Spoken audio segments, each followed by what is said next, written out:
Hi, my name is Autif Kamal. This is another logic and reasoning workshop. This one is on exclusionary propositions. If you have any comments or questions, you can relay them to me via Skype or email.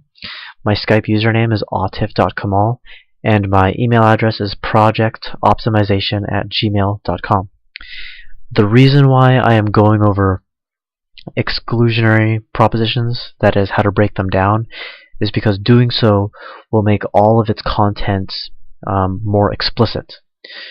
Whereas if you do not know how to make it explicit, you may only focus on one side of an exclusionary proposition, namely simply what is stated. So, for example, here is an exclusionary proposition which contains except air flight passengers are one to a seat except those who have infants. There are two propositions that this exclusionary proposition implies. It is all air flight passengers are one to a seat, and no air flight passengers who have infants are one to a seat. In other words, they're like sitting together. Alright, and another example of an exclusionary proposition contains only. Only ambulances are permitted to bypass traffic. That also implies two different propositions. All ambulances are permitted to bypass traffic. No non-ambulances are permitted to bypass traffic. And also notice that in both cases, the propositions which a exclusionary proposition consists of both oppose each other. So in this example, the quantity is opposite of each other. In the first proposition, you have all ambulances. In the second, you have no. And then also notice that the subjects oppose each other. In the first, you have ambulances. In the second, you have non-ambulances. Okay. And in the first example, only the quantities between both propositions oppose each other. So all air flight passengers, no air flight passengers. Okay. Now, if you did not break up this exclusionary proposition into these propositions, it's possible that you may only focus on that air flight passengers are simply one to a seat. You may not focus on the part about air flight passengers having infants. And likewise, for this proposition, only ambulances are permitted to bypass traffic. You may only focus on that ambulances are permitted to bypass traffic, but non-ambulances are not permitted to, because you would do so by making that information explicit in these two propositions. Okay. Now here are two examples for you to do on your own. For both exclusionary propositions, I'd like you to break them down into the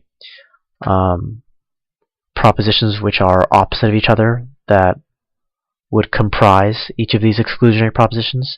If you need more time, you can pause the video. Otherwise, I will move on to the answers, which I will do right now. Alright, so Amazon ships orders for free except those that are under $25. So that consists of two propositions.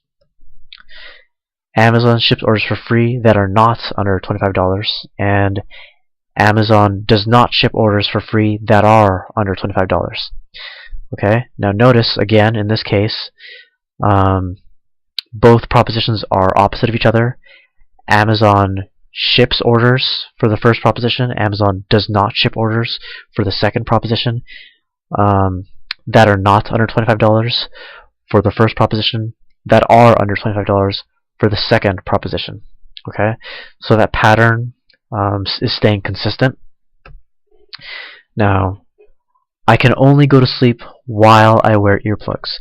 So that means two opposite propositions in conjunction, as is true with the example that I just showed you previously. I can go to sleep while I wear earplugs. I cannot go to sleep while I do not wear earplugs. So again, those are opposite of each other.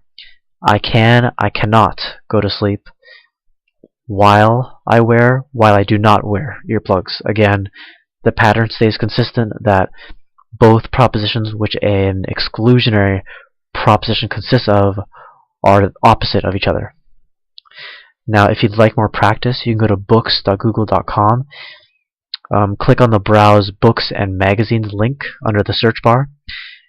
After you've selected a book, which either has a preview available or is a free Google ebook, you will do a search within that book. You will type in either accept or only, and then you will either take sentences from the books that you find, exclusionary propositions that is, or based on the sentences that you find, you will find inspiration to formulate your own exclusionary propositions, and you will state, or you will formulate the propositions that each of those exclusionary propositions consist of. Okay? Now, next up, I will go over assumptions within non-propositions. When I say assumptions, what I mean are questions and commands, as opposed to propositions which are declarative statements. They necessarily and explicitly state what is true, whereas questions and commands rarely say that. Now, most questions and commands that you find will have unstated propositions which they depend on in order for them to be meaningful. And if those propositions that they depend on are false, then those questions and commands, the expression of those questions and commands will be meaningless. Okay? I'm not going to use these examples in my next workshop, but these are some simple examples of a question and command. What time is it? And pass the salt. Those each depend on certain propositions for them to be meaningful questions or commands. Okay, and I'll go over assumptions within non-propositions in greater detail in the next workshop. Alright, thank you.